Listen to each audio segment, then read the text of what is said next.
Arizona Territory, 1873. The first light of dawn cracked across the rugged horizon, painting the cactus-dotted landscape in hues of amber and gold. Thomas Decker shielded his eyes against the harsh sunlight as he surveyed the sprawling cattle ranch that had been his home for the past 3 years. At 25, he'd already seen more than his share of hardship on the frontier. The ranch belonged to the wealthy Harrington family, who had taken him in when he arrived in Silver Creek with nothing but the clothes on his back and a reputation as a skilled horseman. Thomas adjusted his worn Stetson and mounted his chestnut stallion. His handsome features, sharp jawline, striking blue eyes, and the light stubble he hadn't bothered to shave that morning belied the weariness in his soul. The Arizona Territory had taught him one harsh lesson: attachments were dangerous. Everyone he'd ever loved had been taken by the unforgiving frontier, his parents to typhoid, his brother to an Apache raid, his childhood sweetheart to a wealthier suitor who could offer security Thomas couldn't provide.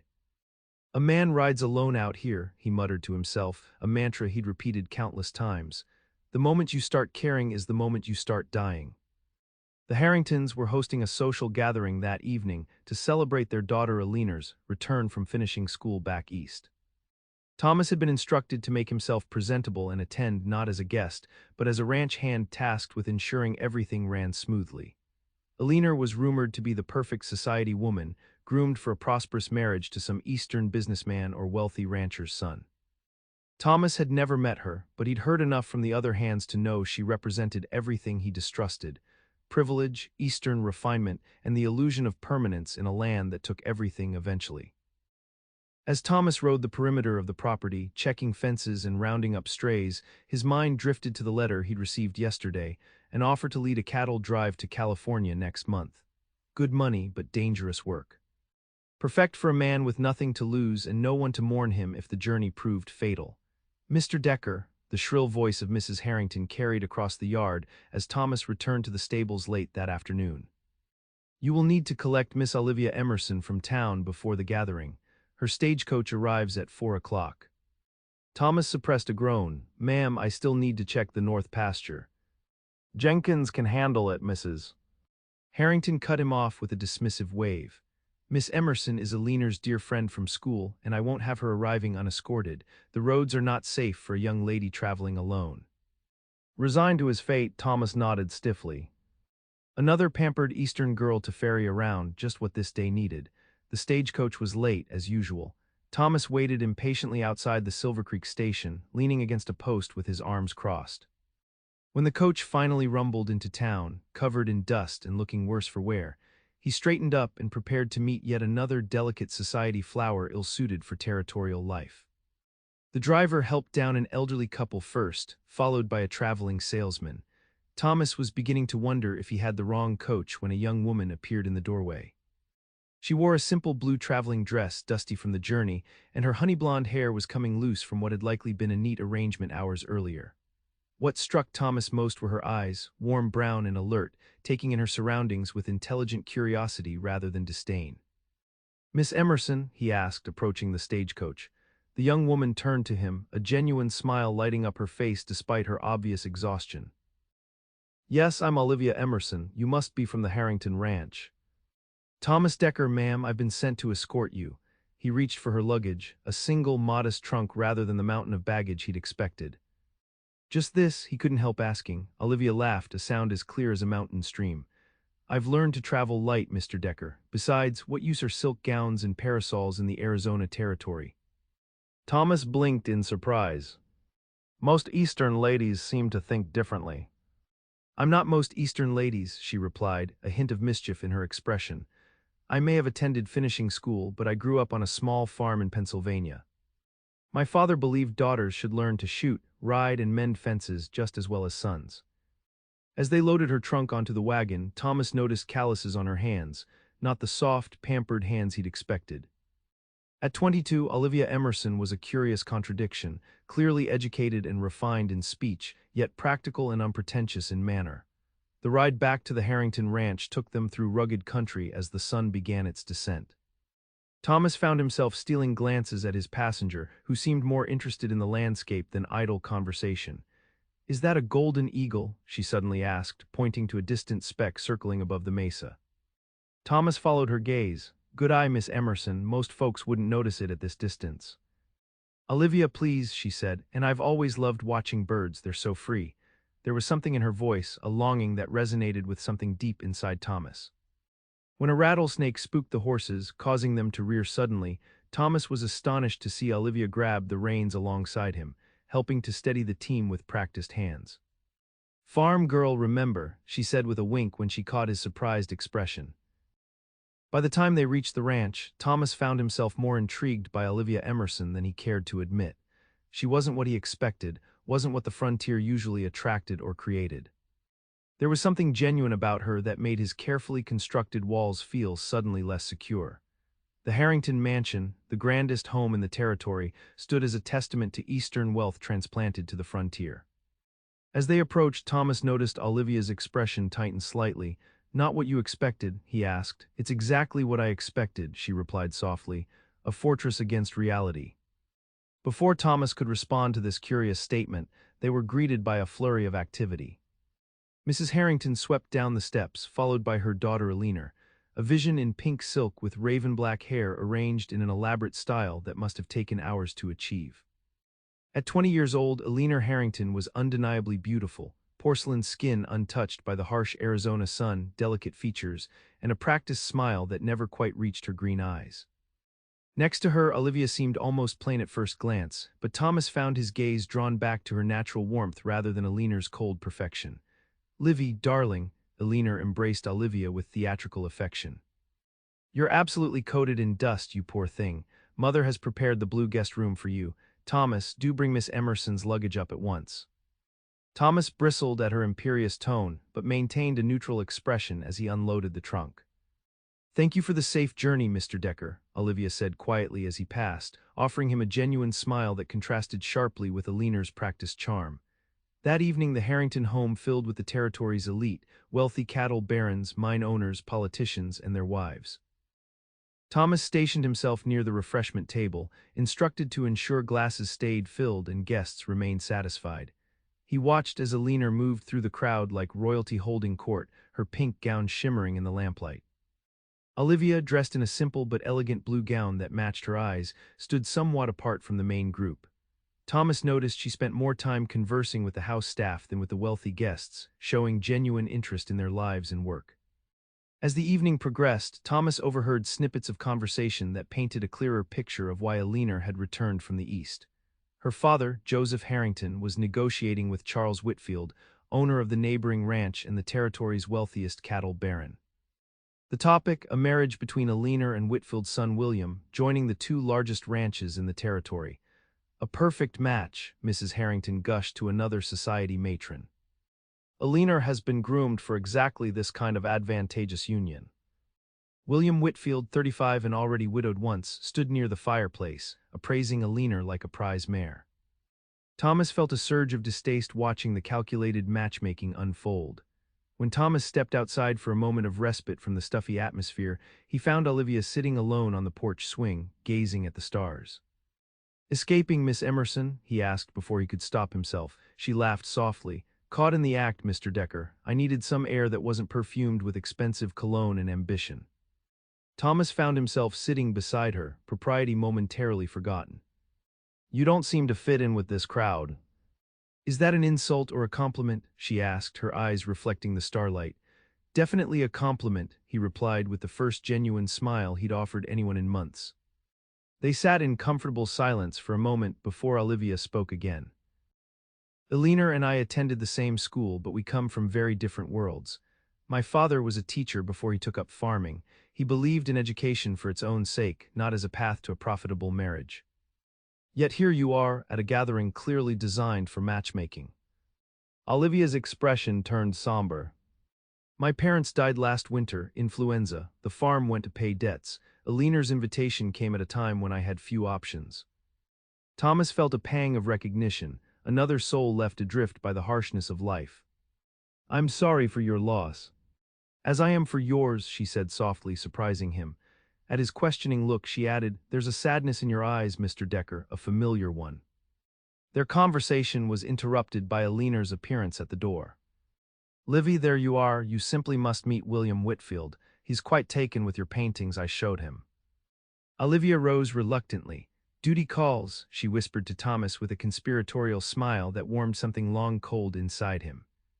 The following days brought unusual rain to the territory, turning the normally dusty landscape into a treacherous mix of mud and flash floods. The Whitfields remained as guests at the Harrington estate while the roads cleared, giving Thomas ample opportunity to observe the unfolding courtship between Eleanor and William. Eleanor played her part perfectly, demure yet accomplished, agreeable yet mysterious enough to maintain interest. She was everything a wealthy man could want in a frontier wife. Beautiful, well-connected, and thoroughly trained in the art of managing a grand household. Yet it was Olivia who repeatedly caught Thomas's attention. While Eleanor remained indoors during the rain, Olivia donned a borrowed oilskin coat and helped the stable hands secure loose shutters and rescue a litter of kittens from a flooded outbuilding. When one of the ranch hands fell ill with fever, it was Olivia who sat up through the night tending to him, applying cool compresses and ensuring he took his medicine. She ain't like other fancy ladies, Jenkins, the oldest ranch hand, commented to Thomas as they watched Olivia helping the cook prepare preserves from summer berries. Got hands that ain't afraid of work and a heart that sees folks as folks, not furniture. Thomas found himself creating excuses to be wherever Olivia was, fixing a window near the library where she read, inspecting the corral while she sketched the mountains, offering to escort her on walks around the property when the rain finally subsided. One evening, finding her alone in the small ranch office struggling with the account books Mrs. Harrington had asked her to organize, Thomas offered his assistance. "You know bookkeeping?" Olivia asked, surprised. "My father was a shopkeeper before he moved west," Thomas admitted. "He taught me figures before he taught me roping." Working side by side, their hands occasionally brushing as they sorted receipts and tallied columns, Thomas felt a dangerous warmth spreading through his chest, a feeling he'd sworn never to entertain again. "Why do you stay here?" Olivia asked suddenly. "You don't seem to like the Harringtons much, and I suspect the feeling is mutual." Thomas considered his answer carefully. "Steady work, good pay. And I've nowhere particular to be." "That's not an answer, that's an evasion," she replied with gentle persistence. "What are you running from, Thomas Decker?" The use of his first name, spoken with such genuine concern, cracked something in his carefully maintained facade. "Attachment," he admitted. "Out here, caring about people is a liability. The frontier takes everything eventually." Olivia's eyes held his, unwavering. "And if you never care at all, has the frontier not already taken everything?" Her words hit him like a physical blow, exposing the hollow core of his existence these past years. Before he could formulate a response, a commotion from the main house interrupted them. "Riders coming," came a shout from outside. Thomas instinctively reached for his gun. "Stay here," he instructed Olivia, moving toward the door. "Not likely," she replied, following close behind him. The approaching riders turned out to be a U.S. Marshal and his deputies, soaked from the recent rains and looking grim. They requested an immediate private audience with Joseph Harrington. Later that evening, the household buzzed with the news. Cattle rustlers had been operating throughout the territory, stealing prime stock and causing significant losses to several ranches. The Harrington ranch had been mysteriously spared, leading to speculation about inside information.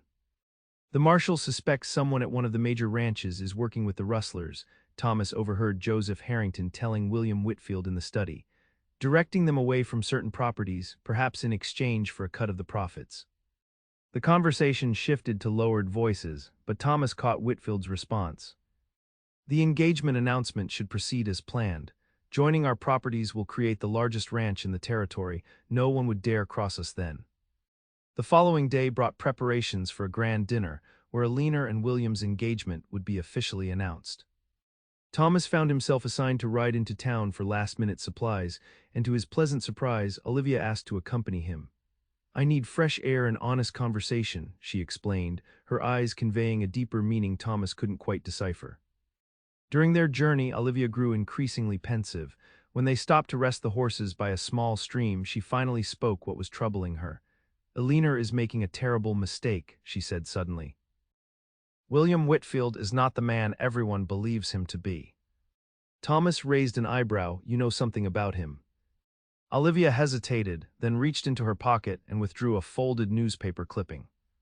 "His first wife didn't die of fever, as he claims. She disappeared under mysterious circumstances after publicly arguing with him.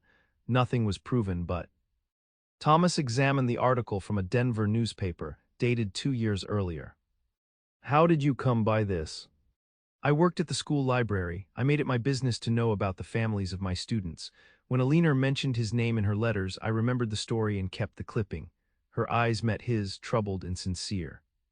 I tried to show Alina, but she accused me of jealousy, said I was trying to ruin her perfect match because I have nothing and no one. The pain in Olivia's voice stirred protective instincts Thomas had long suppressed.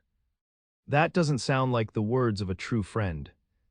We haven't been true friends since we were children, Olivia admitted. I was invited here because Alina needed someone to witness her triumph, someone from our school days who once had equal standing but has now fallen in the world. My presence makes her good fortune shine brighter by comparison. Thomas felt anger rise within him at the casual cruelty. You deserve better friends than that. Perhaps I've found one, she said quietly, her eyes meeting his with an openness that both terrified and exhilarated him. Their moment of connection was interrupted by the sound of approaching riders. Thomas instinctively pulled Olivia behind a large boulder, drawing his revolver. Stay down, he whispered as 5 rough-looking men rode into view, leading several horses bearing the Whitfield brand. Rustlers, Olivia breathed, her body tense against his as they hid from view. The men stopped to water their horses at the same stream, giving Thomas and Olivia an unwanted opportunity to overhear their conversation. Whitfield says we move the entire operation tomorrow night, the apparent leader said. After his engagement announcement, no one will suspect him. We hit the Harrington herd hard while everyone's celebrating, then disappear across the border. Thomas felt Olivia stiffen beside him. The revelation confirmed her suspicions about William Whitfield's character, but introduced a more immediate problem. They had witnessed a conspiracy that could get them killed. When the rustlers finally moved on, Thomas and Olivia remained hidden until the sound of hooves faded completely. We need to tell the marshal, Olivia said immediately, her face pale but determined. Thomas shook his head. We have no proof, it's our word against Whitfield's, and he's the most powerful rancher in the territory. We need evidence. They debated their options during the tense ride back to the ranch, eventually agreeing that Thomas would try to find concrete evidence of Whitfield's involvement, while Olivia would attempt one last time to warn Alina about her fiancé's true nature. The Harrington household was in a frenzy of preparation when they returned. Alina was being fitted for a new gown, and Mrs. Harrington barely acknowledged their return, simply directing the supplies be taken to the kitchen. That evening, Thomas noticed Olivia and Alina in an intense, whispered conversation on the terrace. Even from a distance, he could see Alina's face transform from annoyance to fury. The conversation ended with Alina slapping Olivia hard across the face before storming inside, leaving Olivia alone, one hand pressed to her reddened cheek. Thomas found himself moving toward her before conscious thought intervened. Are you all right? Olivia's eyes glistened with unshed tears, but her voice remained steady. She told her father I'm spreading malicious lies about William out of jealousy. I've been asked to leave first thing tomorrow morning. What will you do? Thomas asked, fighting the urge to take her hands in his. I don't know, she admitted. I have a little money saved, perhaps enough to reach my aunt in California, but I can't leave knowing what Whitfield is planning. Thomas made a decision, then that contradicted every rule he'd set for himself since losing his family. We'll stop him together tonight. Under cover of darkness, Thomas led Olivia to Whitfield's room, while its occupant was still downstairs, enjoying after-dinner brandy with Joseph Harrington.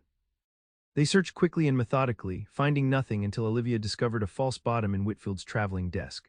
Thomas, look, she whispered, holding up a stack of papers, maps of cattle trails, schedules of ranch hands, and most damning of all, a ledger showing profits from stolen cattle split between Whitfield and someone identified only as J.H. Joseph Harrington. Thomas breathed in disbelief. They're in it together. The revelation hit Olivia hard. Poor Alina, she's just another business transaction to them. A floorboard creaked in the hallway outside. Thomas quickly replaced the papers, grabbed Olivia's hand, and pulled her toward the balcony.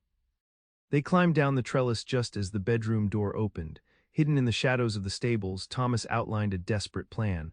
I'll ride for the marshal tonight. You stay here and keep watch. If anything happens.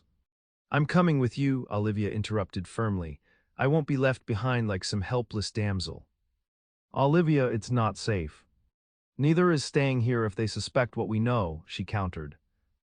Besides, two witnesses are more credible than one. Thomas knew she was right, though every protective instinct rebelled against putting her in danger.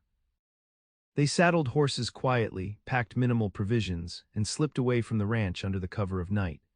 Their journey to the marshal's office in the territorial capital would take 2 days of hard riding across dangerous country. As they pushed their mounts through the darkness, Thomas realized with startling clarity that for the first time in years, he was risking everything for someone else, someone who had somehow slipped past his defenses in a matter of days. They rode through the night, stopping only when necessary to rest the horses. As dawn broke over the rugged landscape, they found shelter in a small canyon to sleep for a few hours. Sitting side by side against a rock wall, exhaustion finally caught up with them. "Why are you helping me?" Olivia asked quietly. "You could lose your position or worse." Thomas considered the question seriously. "I told myself it was about justice, about stopping thieves." He paused, gathering courage for honesty he'd denied himself for years. "But the truth is, I couldn't bear to see you hurt or disappointed. You see the world as it could be, not just as it is. That kind of hope is rare out here." Olivia's hand found his in the dim light. "The frontier hasn't taken everything from you yet, Thomas Decker. There's still a heart beneath all that armor." When her head eventually drooped against his shoulder in sleep, Thomas remained awake, standing guard and marveling at how quickly this woman had become more important to him than his own safety, a vulnerability he'd sworn never to allow again. They resumed their journey by mid-morning, aware they were likely being pursued. Thomas's fears were confirmed when they spotted dust on the horizon behind them, riders moving fast. "Whitfield's men," he said grimly. "We need to find a defensible position." They veered off the main trail, heading toward higher ground where Thomas knew of an abandoned mining cabin. The pursuit continued relentlessly as afternoon faded into evening, the distance between them and their hunters gradually shrinking. The cabin appeared ahead just as the first shots rang out. Thomas and Olivia pushed their exhausted horses to a final burst of speed, reaching the relative safety of the stone structure moments before their pursuers came within accurate firing range. "Stay low," Thomas instructed as they secured the horses in a small attached shed. He positioned himself at one of the windows, rifle ready. "There are 5 of them, we're outnumbered." "But not outmatched," Olivia replied, checking the revolver Thomas had given her with practiced ease. At his surprised look, she added, "Farm girl, remember, Pa taught me to shoot when I was 12. The standoff began as the last light faded from the sky. Whitfield's men called out demands for surrender, promising safe passage if they handed over the evidence. When Thomas and Olivia remained silent, the shooting began in earnest. Through the night they defended their position, taking turns watching and resting. During one quiet moment as they huddled together for warmth, Olivia suddenly asked, "What will you do if we survive this?" Thomas had been asking himself the same question. "I've been offered a job leading a cattle drive to California next month." Running again, her voice held no judgment, only understanding. "I thought so, yes, but now," he looked at her in the faint moonlight filtering through the cabin window. "Now I'm not so sure that's what I want anymore." A bullet splintered the window frame above them, ending their conversation as they returned to their defensive positions. Dawn brought an unexpected turn of events. As the eastern sky lightened, the sound of multiple riders approaching drew their attention, but these came from the direction of the territorial capital. The marshal, Thomas breathed in relief as he recognized the lead rider's badge reflecting the early morning light. The ensuing gunfight was brief but intense. 2 of Whitfield's men were killed, 1 wounded, and the remaining 2 surrendered when surrounded by the marshal's superior force. As Thomas helped Olivia from the cabin, the marshal approached them. "Got your message," he said, nodding to Thomas. Thomas frowned in confusion. "My message, we were on our way to find you." "Someone rode through the night to alert us," the marshal explained. "Young woman arrived just after midnight, nearly killed her horse getting to us. Said you had evidence of Whitfield's rustling operation and were in danger." "Eleanor," Olivia whispered, her eyes wide with disbelief. The full story emerged as they rode back towards Silver Creek with the marshal's party. After Olivia and Thomas had fled, Eleanor had overheard her father and Whitfield discussing their disappearance and the need to silence them permanently. Horrified by the revelation of her father's criminal activities and her fiancé's murderous intentions, Eleanor had made a choice that defied everything she'd been raised to value: privilege, security, social standing. She had stolen her father's fastest horse and ridden for help. When they reached Silver Creek 2 days later, they found the town in turmoil. Joseph Harrington and William Whitfield had been arrested after Aliner's testimony and the discovery of incriminating documents in Whitfield's room. The Harrington Ranch was under temporary management by the bank, and Aliner herself was staying with the preacher's family, her future uncertain. Thomas accompanied Olivia to see Aliner, waiting outside as the two women spoke privately for over an hour. When Olivia emerged, her eyes were red from crying, but she wore a small, hopeful smile. "She wants to sell the ranch," Olivia explained as they walked together through the town. "Start fresh somewhere without the weight of her father's name. She asked for my forgiveness." "Did you give it?" Thomas asked. "Yes," Olivia said simply. "We all deserve the chance to become better than we were." They stopped at the edge of town, looking out over the vast landscape that had shaped and hardened Thomas for so long. The territory stretched before them, harsh and beautiful in equal measure. "I decline the cattle drive offer," Thomas said suddenly. Olivia turned to him, surprise evident in her expression. "Why?" "Because running means never finding out what could be," he replied, gathering his courage. "I've spent years believing the frontier takes everything worth having, but that's not the whole truth, is it? Sometimes the frontier gives 2 second chances, new beginnings." "What will you do instead?" she asked, her voice barely above a whisper. "The bank manager mentioned they're looking for someone to run the Harrington Ranch until it sells." "I know that land better than anyone." He hesitated, then added, "But I'd need a partner, someone with a good head for figures and a heart that sees people as they could be, not just as they are." Olivia's eyes widened as she understood his meaning. "Are you proposing a business arrangement, Mr. Decker?" "I'm proposing a beginning," he answered, taking her hand in his. "The details we can figure out together if you're willing." "I might be persuaded," she said, her smile brighter than the Arizona sun overhead. "On one condition."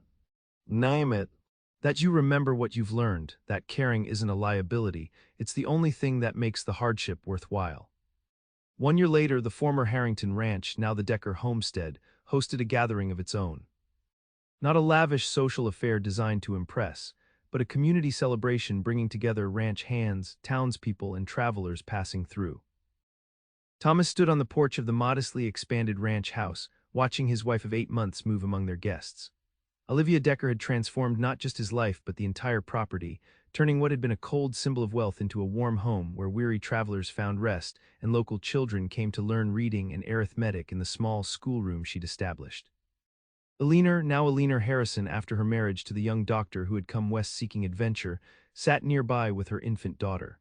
She had used her inheritance to establish a fund for families who had lost their livelihoods to rustlers, finding purpose in helping others recover what she had once taken for granted. As the evening light faded to dusk, Thomas found Olivia at the edge of the gathering, one hand resting protectively over her slightly rounded belly where their first child grew. "Happy?" he asked, wrapping his arm around her waist. "Completely," she replied, leaning into his embrace, "though I was thinking about something Aliner said earlier." "What's that?" "She said when she first invited me here, she wanted me to witness her perfect life, her perfect marriage to a wealthy man, her perfect position in society." Olivia turned in his arms to face him. "She intended me to be the cautionary tale, the friend who had fallen on hard times." Thomas smiled, brushing a strand of honey-blonde hair from her face. "Instead, you found something more valuable than Whitfield's blood money or Harrington's social status." "We both did," she corrected gently. "You stopped running and I stopped drifting. We built something real." As the first stars appeared in the vast Arizona sky, Thomas Decker held close the woman who had taught him the most important frontier lesson of all, that true wealth wasn't measured in acres or cattle or gold, but in the courage to open one's heart despite the risks.